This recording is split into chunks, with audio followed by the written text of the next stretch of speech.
말씀 봅시다. 마가복음 5장.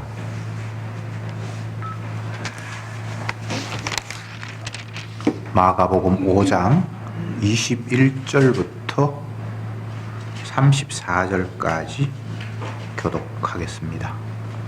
21절 제가 먼저 읽을게요. 예수께서 배를 타시고 다시 저편으로 건너가심에 큰 무리가 그에게로 모이거늘 이에 바닷가에 계셨더니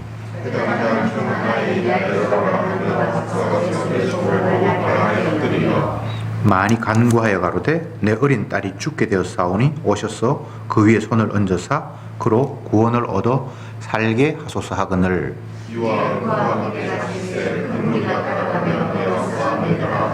열두 해를 혈루증으로 앓는 한 여자가 있어 많은 의원에게 많은 위로를 받았고 어떤 것도 다 후회하시되 아무 도움이 없고 오히려 더 좋아졌던 후에 예수의 소문을 듣고 무리 가운데서 껴 뒤로 와서 그의 옷에 손을 대니 내가 그의 손에 받은 걸 보고 이에 그의 혈루 거느니 곧 마름에 병이 나은 줄을 몸에 깨달으니라. 예수께서 그 능력이 자기에게서 나간 줄 보시고 우리 가운데서 우리도 말씀하시되 누가 내 옷에 손을 대느냐 하시니 제 아들이 여짜오되 무리가 에워싸 미는 것을 보시며 누가 내게 손을 대었느냐 물으시나이까 하되 예수께서 이 행한 여자를 보고 돌려보시니 여자가 제게 이루어진 일을 알고 두려워하여 떨며 와서 그 앞에 엎드려 모든 사실을 여짜온대 예수께서 가라사대 따라 내 이름이 너희 구원이시니 가나다 내 배에서 내려갈지어다. 아멘. 바다를 또 반대편으로 이제 건너왔습니다. 그전에는 이제 저쪽 편 그라사인 지방에서 귀신을 쫓아냈는데 이제 반대편으로 왔는데 거기에도 오니까 역시나 많은 사람들이 몰려들었고 그 몰려온 사람 중에 회당장 야이로라는 사람이 찾아와서 예수님께 간청하기를 내 어린 딸이 지금 죽게 되었습니다. 와서 제발 좀 살려주십시오 라고 부탁을 했고 그 부탁을 듣고 예수님이 그 제사장의 집으로 향하는 과정에서 또 다른 한 사건이 벌어졌습니다. 12년 동안 혈류증을 앓는 여인이 그 마음속에 내가 예수님의 옷가에만 손을 대도 병이 나을 것 같은 그런 마음이 있어서 많은 사람들이 오는데 그 가운데 자기도 끼어서 그 틈바구니에서 예수님의 옷에 이제 손을 댔는데 즉시 그 몸이 혈류 근원이 바짝 말라서 낫게 된 걸 이제 느낌으로 알았어요. 그랬는데 예수님께서 갑자기 하시는 말씀이 누가 내 옷에 손을 대었느냐 이렇게 물으셨고 제 아들이 너무나 황당해서 이렇게 수많은 사람들이 밀고 땡기고 난리 나는데 예수님 몸에 손을 누가 대냐고 물으시면 어떡합니까? 라고 하니까 예수님께서 누가 내 몸에 손을 대어서 내게서 능력이 나갔다 이렇게 말씀을 하셨고 그제야 그 혈류병 앓던 여인이 주님 앞에 찾아 나와서 엎드려 하는 말이 내가 당신의 옷에 손을 대어서 몸의 근원에 흐르는 피가 나았습니다 라고 신앙 고백을 했고 예수님이 그 여인을 향해서 하신 말씀이 네 믿음이 너를 구원하여 온전케 되었느니라 이렇게 선포하시는 이야기가 오늘 본문에 기록되어 있습니다. 요 말씀을 이해하기 전에 지난주의 말씀을 잠깐 생각해 보고 오늘 말씀을 연결해 보겠습니다. 지난주에는 그라사인이 사는 동네에 예수님이 가셨는데 귀신 들린 한 사람이 예수님을 만났고 그래서 예수님께서 그를 치료해 줬고 그에게 든 귀신이 돼지떼에게 들어가서 돼지들이 바다에 빠져서 몰사하는 사태가 벌어졌고 이런 일이 있었죠. 근데 그 상황을 보면 초반에 이 사건, 중반의 사건, 종반의 사건으로 나눌 수 있는데, 초반의 사건은 귀신 들린 자와 건강한 자들이 대비되는 그런 모습을 그려주고 있습니다. 귀신 들린 자는 제정신이 아니에요. 무덤가를 서성이면서 잠을 잤고, 또 돌로 제 몸을 막 상하게도 하고 고함도 지르고 너무나 비정상적인 행동을 하기 때문에 사람들이 그를 막 쇠사슬로 묶고 했는데, 그것도 줄을 풀고 난동을 부리는, 그래서 누구도 그를 억제하지 못하고 아무도 간섭할 수 없는 그런 이상한 행동들을 하는 한 사람과, 나머지는 뭐 정상적으로 생활하면서 그 한 사람을 불쌍히 여기고 긍휼히 여겼던 그런 사람을 교묘하게 성경이 비교를 하고 있어요. 말씀 서두에. 그런데 중반으로 넘어가면 예수님이 딱 등장하고 나니까 귀신 들린 그 사람이 예수님을 막 찾아와서 당신은 지극히 높으신 하나님의 아들입니다라는 이상한 고백을 했어요. 그 두 번째 상황이 되어버리면 상황이 이제 역전이 돼요. 멀쩡한 사람, 귀신 들린 사람이 있었는데 이제 귀신 들린 사람이 예수님을 알아봤어요. 당신은 거룩한 하나님의 아들입니다라고. 그런데 멀쩡한 사람들은 예수님을 메시아로 지금 알고 있습니까? 모르죠. 그 상황에서 성경은 귀신 들린 사람만 귀신 들린 게 아니고 멀쩡하다고 하는 너희들도 귀신 들린 사람보다 더 못해. 쟤는 나 메시아인 줄 알아보지. 너희들은 못 알아보잖아. 그러면 과연 너희들이 귀신 들린 자보다 나아? 라는 식의 이야기를 성경이 펼치고 있습니다. 그런데 예수님이 귀신 들린 자를 이제 낫게 했어요. 그래서 그 귀신 들린 귀신이 돼지떼기로 들어가서 수많은 돼지떼들이 바다에 빠져버렸어요. 이제 종반으로 이야기가 넘어갑니다. 그렇게 되어버렸을 때에 이제는 그야말로 뒤집혔습니다. 처음에는 귀신 들린 사람이 불쌍한 사람이었는데 이제 귀신 들리다 나은 그 사람은 주님의 은혜에 감격하면서 이제 주님과 함께 하겠습니다라고 주님을 따르려고 해요. 그런데 멀쩡하던 사람, 자기 돼지 때 예수님이 다 죽였어 너무 화가 나는 그 사람들은 주님 제발 떠나세요. 꼴도 보기 싫습니다. 이렇게 해서 상황이 끝이 나요. 그러면 과연 누가 지금 귀신 들린 거예요? 주님을 따르려고 하는, 귀신 들렸다 나았던 사람이 진짜 온전한 사람이 되었고, 멀쩡하다고 생각했던 그 사람이 주님이 싫어서 떠나버린 그 사람 속에서 진정 귀신이 들은 거 아닌가라고 성경이 이야기를 하고 있는 거예요. 따지고 보면 다 귀신 들린 사람이나 안 들린 사람이나 다 귀신 들렸어요. 그런데 멀쩡한 사람들은 이상한 행동하는 사람만 이상하다고 생각을 했죠. 근데 주님이 나타나니까 너도 나도 다 이상한 사람이었다는 것이 밝혀지고, 그 이상한 사람 가운데 주님의 은혜가 임하니까 그 사람은 이제 온전하게 되어서 주님을 따랐다라는 이야기를 지난주 말씀에서 우리가 살펴보았죠. 이제 오늘 말씀으로 넘어갑니다. 주님이 주신 선물, 이제 믿음이라고 하는데, 믿음은 하나님이 주신 선물이잖아요. 그런데 이 선물은 도대체 무엇일까? 성경에 믿음이라는 말이 여러 번 거론이 되는데 과연 그 믿음이라는 것이 무엇일까를 먼저 생각해 보는 것이 좋을 것 같습니다. 왜냐하면 오늘 본문에서 가장 핵심이 되는 말씀이 34절에 예수께서 가라사대 따라 네 믿음이 너를 구원하였으니 이렇게 말씀하셨거든요. 믿음이 너를 구원했다. 그럼 구원을 이해하기 위해서는 믿음을 알아야 되잖아요. 그래서 믿음이 무엇일까? 라는 걸 좀 생각해 봅시다. 우리는 믿음을 이야기하면, 정의를 하자면 우선 은혜를 알지 못하는 사람이 쉽게 말하면 믿음을 선물로 받지 못한 사람이 이해하는 믿음은 어떤 것일까 먼저 생각해 봅시다. 단어 뜻을 풀이하면 믿음, 믿는다라는 것은 동사인데 믿음은 명사가 되어서 믿는 어떤 그 무엇, 신뢰한다, 그 사실이 틀림없음을 인정한다, 뭐 이게 믿는 거잖아요.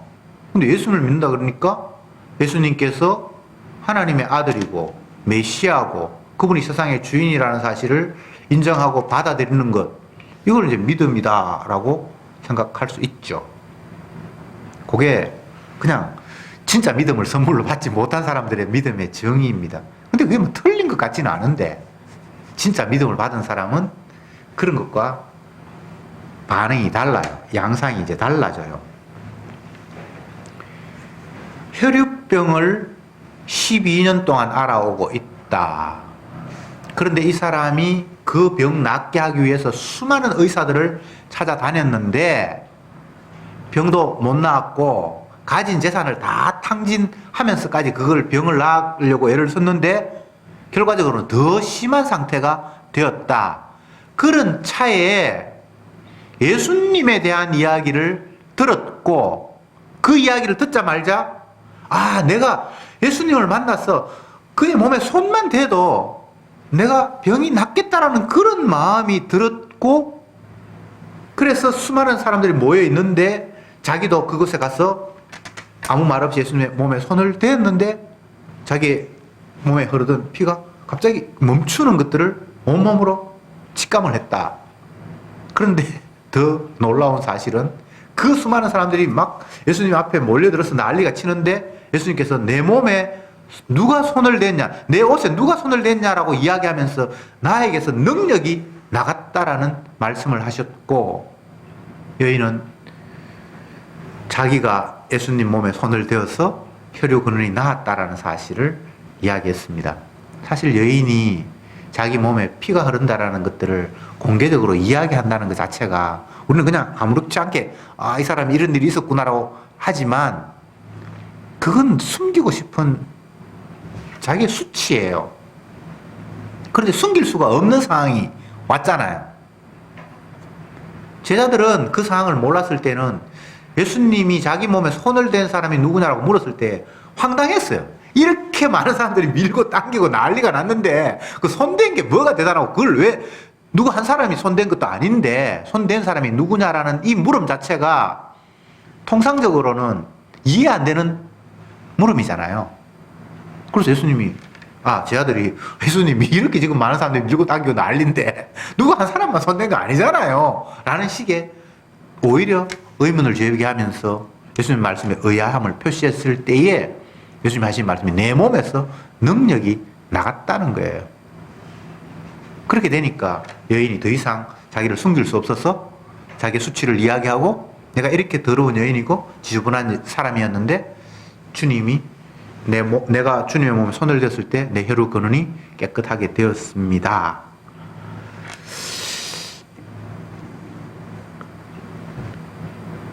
여기에서 믿음을 받은 자와 믿음을 받지 못한 자를 나누고 있습니다. 지난주 본문에서는 귀신 들린 자와 멀쩡하다고 하는 사람을 대비시켰다면 오늘은 믿음을 받은 자와 그렇지 않은 자를 대비시키고 있어요. 성경은 항상 진리를 비교함으로 말미암아 도출시키는 그런 방법을 사용하십니다. 은혜로 다스리는 자와 행위로 다스리는 자를 비교하신다면 과연 은혜가 무엇이며 또 은혜가 아닌 것이 무엇인가가 확실히 구분이 되겠지요. 자, 주님의 말씀이 여인을 향해서 네 믿음이 너를 구원하였다. 그 문장만 딱 놓고 보면 그 여인이 예수님을 메시아로 알아봤고 그분은 하나님이니까 모든 능력을 다 행할 수 있으니까 내가 주님께서 나를 낫게 해주실 수 있는 능력이 있다고 믿어서 그를 찾아갔고 그의 손을 댔으니까 그분이 나를 낫게 해주셨겠지. 이게 믿음을 받지 못한 사람의 상황 이해입니다. 믿음으로 네가 구원을 받았다. 네 믿음이 너를 구원했다. 라는 그 예수님의 말씀을 믿음 받지 못한 사람이 이해가 그래요. 그러면 정작 믿음을 받은 사람의 이 말씀의 이해는 무엇일까?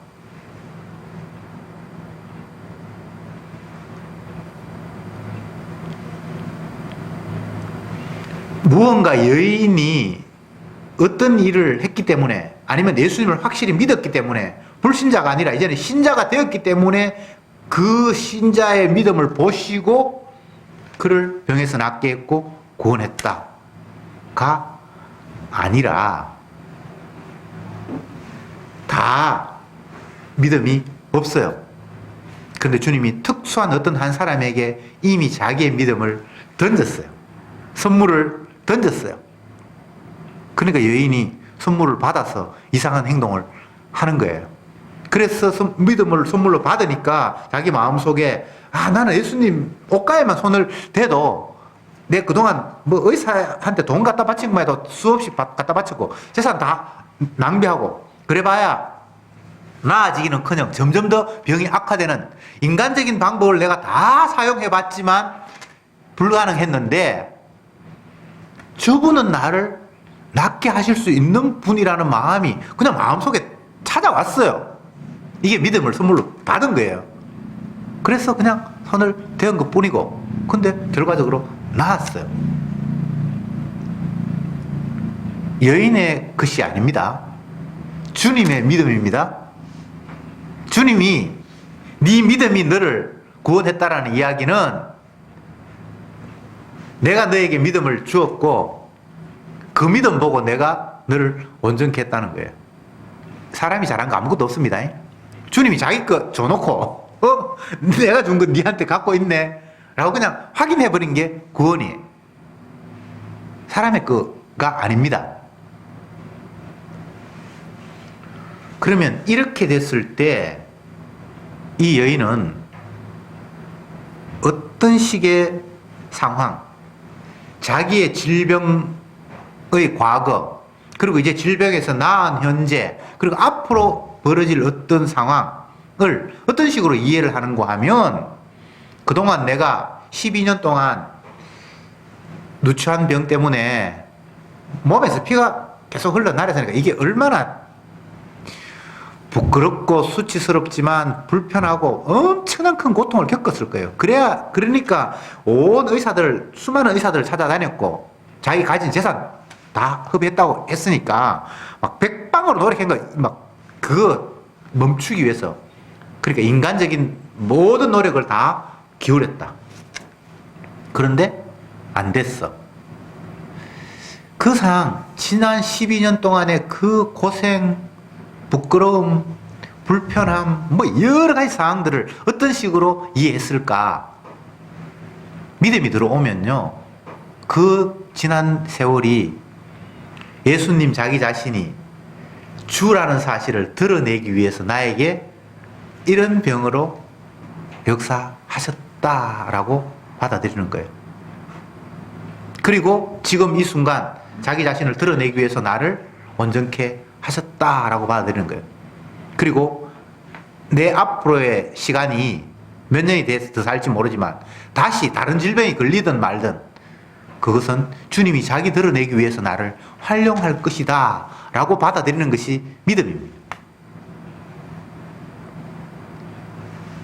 그러나 진짜 선물로 받지 않은 믿음이 없는 사람이 이 상황을 이해할 때에는 내가 그동안 고생했는데 주님의 은혜로 이제 건강하게 되었구나. 이제 정말 신나는 삶이 펼쳐지겠구나. 라고 이렇게 이해하는 사람은 믿음 받지 못한 사람의 이해예요. 왜 제가 이런 이야기를 하는가 하면 예수님으로부터 능력을 입었고 고침을 받은 사람들이 여럿 있어요. 근데 그들이 다 구원을 얻었는가? 그렇지 않아요. 한 가지 예를 들을게요. 누가복음 17장에 보면 귀신 들린 사람, 문둥병자 10명이 그 사람들이 살고 있는 동네에는 살지 못하고 광야로 이렇게 쫓겨나서 그 동네 바깥에서 이렇게 살잖아요. 귀신 들린 사람이니까. 근데 그들이, 죄송합니다. 문둥병 걸린 사람이 예수님이 그 근처로 지나가니까 그 동네 안으로 들어오지는 못하고 그 바깥에서 주님, 우리를 불쌍히 여겨주십시오 라고 막 고함을 질렀단 말이죠. 그럴 때 예수님께서 하시는 말씀이 네가 제사장에 가서 네 몸을 보여라, 그렇게 얘기를 했거든요. 그건 구약을 잘 아는 유대인들은 의미를 알아요. 몸이 나았으면 제사장에 가서 몸을 보이고 너 온정했네, 이제 건강하게 됐네 라고 하면 지인 속으로 동네로 그냥 가족들로 다시 들어올 수 있는 이야기거든요. 예수님이 네 몸을 제사장에 가서 보여라 라고 10명을 향해서 외쳤는데 그들이 제사장을 향해서 가다가 몸이 이미 다 온전하게 되어버렸어요. 그랬을 때에 여러분이 만약 그 문둥병에 있었다가 주님의 말씀으로 나았다고, 온전히 피부가 깨끗하게 되었다고 가정해 봤을 때에 제일 먼저 하는 행동이 뭐였을 것 같아요? 여기 본문에 보면 9명은 다 제 갈 길로 갔어요. 아마 자기 집에 갔겠죠. 가족들 얼마나 그리웠겠습니까? 근데 한 명은 집으로 안 가고 예수님께 다시 돌아와서 주님께 경배를 드렸다라고 나와 있고, 그 상황에서 예수님이 하신 말씀이 나은 사람이 10명인데 9은 어디 갔느냐, 이렇게 주님이 물어요. 그러면서 그 찾아온 한 사람에게 네 믿음이 너를 구원하였다, 오늘 본문에 똑같은 이야기를 하시는 거예요. 제가 혈루병 나은 사람을 향해서 주님께서 마지막 하신 멘토, 네 믿음이 너를 구원하였다 라는 의미를 지금 설명하고 있어요. 제가 뭐라고 얘기했습니까? 이 여인은 주님이 주신 선물을 받았어요. 믿음을 선물로 받았어요. 그래서 그 믿음이 선물로 오니까 자기 마음속에 나는 예수님의 옷가에 손만 대도, 내 그동안은 이 병 고치려고 인간적인 노력 백방으로 다 해봤는데 안 됐는데 주님 옷에 손만 대도 주님이 나를 치료하실 것 같다는 그 마음이 들었어요. 그러니까 믿음을 먼저 선물로 받았기 때문에 그 마음이 생긴 겁니다. 순서를 잘 알아야 돼요. 그러니까 그 마음을 주님께 주셔서 그 마음으로 그냥 행동을 했는데 결과적으로 나았고, 주님이 하신 말씀이 네 믿음이 너를 구원했대요. 근데 그 네 믿음이, 주님은 그 여인의 믿음이라고 이야기하는데 원래 그 믿음은 누구 겁니까? 주님이 주신 거잖아요. 이걸 지금 분명히 해야 돼요. 사람들은 믿음이라 그러니까 자기 건 줄 알고 있어요. 아닙니다. 만약 내 그거에 없으면 구원 얻는데 내가 일조한 거예요. 맞죠? 그렇게 돼버리면 성경이 다 깨져 버려요. 구원을 얻는데 내 공로가 있으면 그건 언약이 아니에요. 그래서 그 믿음은 내 게 아니에요. 당신이 주셨잖아요. 그래서 내가 자랑할 수가 없는 게 선물로 받은 믿음이에요. 나 이거 믿어. 너희들 안 믿지? 나는 믿어. 이거 선학적인 믿음 이해지 선물로 받은 믿음 아닙니다. 진짜 믿음이 선물로 온 사람은 자기 자신이 아무것도 아니라는 사실을 계속해서 고백해요. 나는 믿지도 못하고 나만 생각한다라고 날마다 고백해요. 정말 믿음이 찾아오면 나는 죄인입니다라는 그 말 말고는, 성경 공부 시간에 다윗이 나단 선지자가 찾아왔어 그의 죄를 지적했을 때, 은혜가 왔을 때 내가 여호와 앞에 범죄하였나이다. 그 전에는 부자가 양 한 마리밖에 없는 사람 걸 빼앗아서 자기 손님 대접했다는 이야기를 들었을 때까지는 그 죄가 자기 죄인 줄 몰랐죠. 그래서 그 놈이 우리나라에 있어. 그런 놈이 우리나라에 있어. 그 놈은 당장 죽어야 돼! 라고 얘기를 했는데 네가 바로 그 놈이야 라고 얘기했을 때 은혜가 오니까, 믿음이 오니까, 주님, 나는 죽어야 할 죄인입니다. 믿음을 선물로 받은 모습이 진정 그런 모습이다 이 말입니다. 예. 지금 이 여인이 12년 동안 정말 엄청난 질병 앓고 고생했는데 주님이 낫게 해주셨잖아요. 그 상황에서 어떤 마음이 들었을까? 그걸 제가 지금 묻고 있는 거예요. 와, 이제 낫다! 그런 모습이 아니에요. 내가 나았지만 이것은 내 공로나 내 노력이나 내가 나을 만한 그런 자격이 있는 자가 아니야. 나는 여전히 죄인이야. 그래서 앞으로 주님이 나를 어떻게 다루더라도 나는 주님 앞에 끌려갈 수밖에 없는 자야. 10명의 문둥병 가운데서 9명은 그냥 각기 제가 할 길로 가버렸는데 한 명 찾아온 그 사람, 주님 앞에 경배한 그 사람, 네 믿음이 너를 구원하였다. 그 찾아온 게 잘했어, 주님 앞에 칭찬 들었거나 구원된 게 아니고 이미 그에게는 믿음이 왔기 때문에 뭐 집에 가서 내가 나았고 안 나았고 그게 문제가 아니라 당신이 정말 메시아라는 사실을 이제야 내가 알았습니다 라는 거예요. 찾아온 것은. 그래서 그것은 자기의 믿음이 아니라 주님의 선물을 다시 주님 앞에 드러내는 모습이지요. 믿음이라는 단어가 쉬운 것 같은데 이렇게 설명을 하니까 조금은 달라지죠. 성경에 있는 어떤 것들도 우리가 소유하는 법은 없습니다. 주님이 자기 백성에게 주십니다. 그리고 자기가 주신 게 있다라는 이유로 그를 건집니다. 이게 믿음이 너를 구원하였다는 말씀의 뜻이에요. 아, 믿음이 있어야 구원받구나. 난 믿어야지. 그건 믿음을 받지 못한 사람의 믿음 이해입니다. 아무리 믿음을 우리의 짱구로, 이 IQ로 이해하고 받아들이려고 해도 그건 불신이에요. 예수님을 아무리 알아보려고 해도 내가 예수님의 행동, 언어, 말, 교훈을 분석하고 아무리 해도 그 분석으로는 그분이 메시아인 줄 알아볼 수 없게 돼 있습니다. 그래서 주님이 눈을 열어주시지 않으면 안 되는 거예요.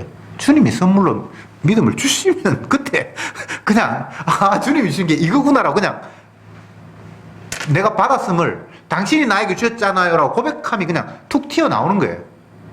그걸 막 말로 구구하게 설명하고 이렇게 해야 될 이유가 없어요. 오늘 이 혈류병에서 나은 사람의 이 모습이 그냥 툭 튀어나오는 거예요.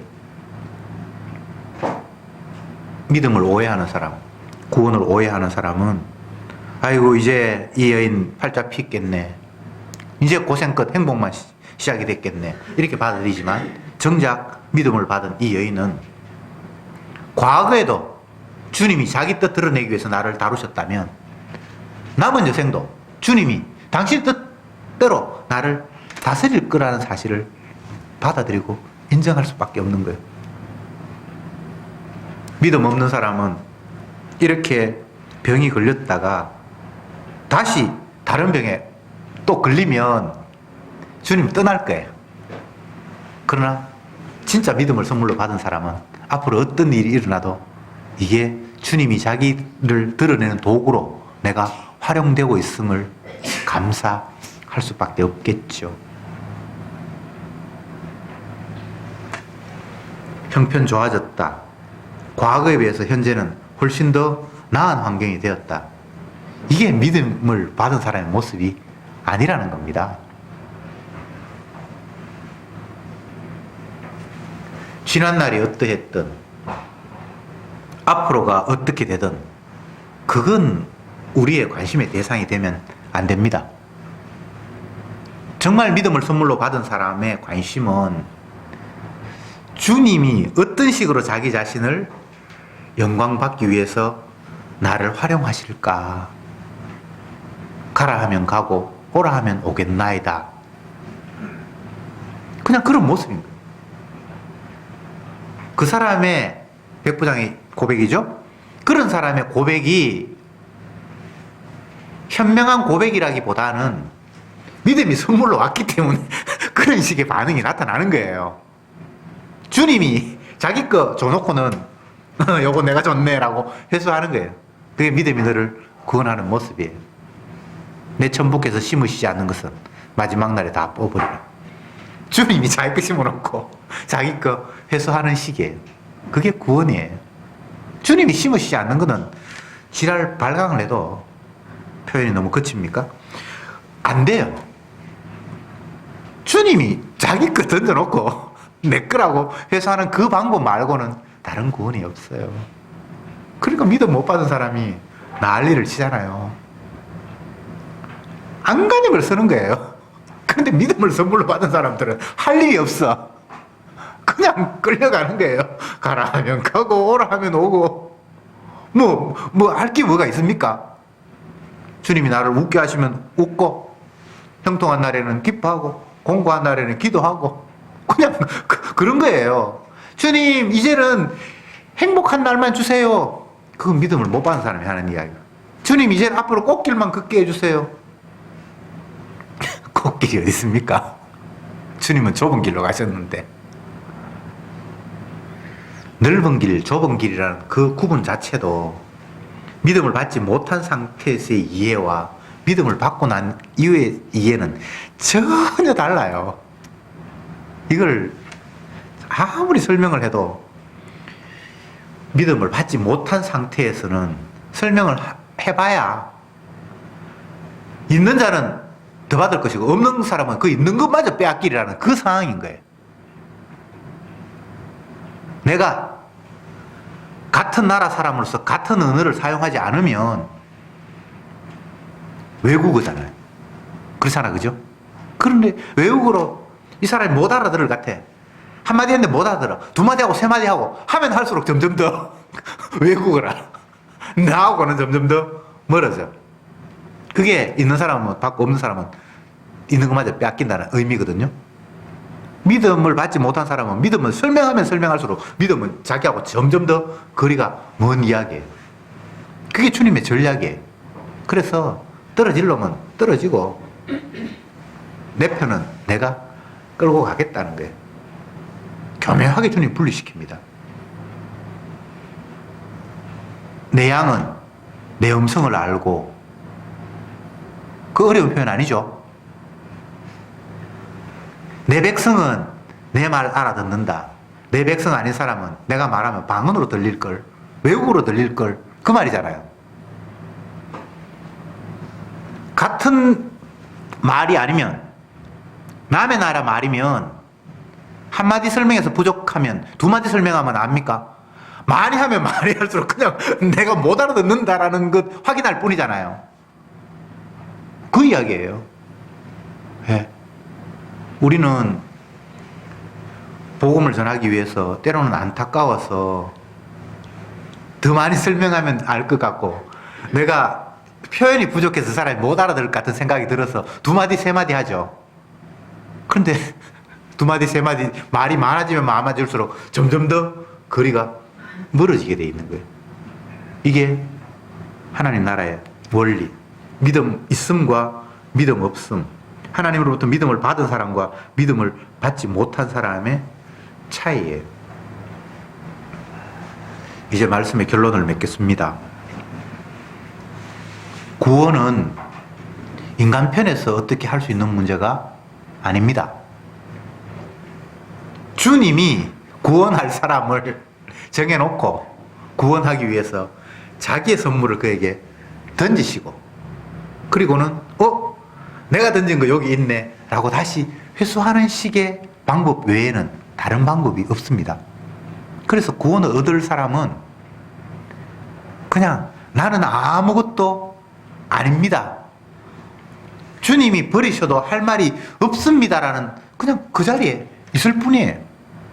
내가 구원을 얻기 위해서 뭐 달려간다든가 이거는 있을 수 없는 거예요. 그건 믿음을 못 받았기 때문에 발광하는 거고, 정말 구원을 얻은 사람은 나는 아무것도 한 것이 없는데 당신이 나에게 선물로 던지셨잖아요. 그리고 당신이 던져놓고 당신이 건졌잖아요. 나 아무것도 아니에요 라는 끝까지 나를 부인하는, 나는 구원을 얻을 자격도 없고 능력도 없고 아무것도 아닌데 주님이 당신의 희생과 사랑으로 나를 건졌잖아요 라는 이 고백, 이것이 정말 믿음을 선물로 받은 자의 고백입니다. 기도합시다. 주님, 나는 귀신 들린 자와 같이 이상한 행동하지 않아서 광야를 헤매고 벌거벗고 다니고 고함을 지르고 돌로 자기 몸을 상하고 이런 짓 하지 않음으로 말미암아 나는 귀신 들리지 않았다고 생각하고, 나는 내 몸에서 피가 밖으로 흐르는 그런 정세가 없어서 나는 유출병 환자가 아니라고 생각하는 저들입니다. 그런데 정작 주님이 믿음으로 찾아오시니 내가 문둥병자였고 내가 혈루병 환자였고 내가 문둥이였다는 사실을 뒤늦게나마 깨닫게 됩니다. 주님의 주신 그 선물이 주님의 사랑으로 다시 주님 앞에 용납되는 것, 그것만이 유일한 구원이라는 사실을 말씀을 통해서 확인해 싸우니, 주여, 내 드러내고 내 자랑하는 어리석은 자가 아니라 온전히 주님의 것만 자랑하고 주님만 높이는 저들이 되게 하옵소서. 예수님의 이름으로 기도드립니다. 아멘.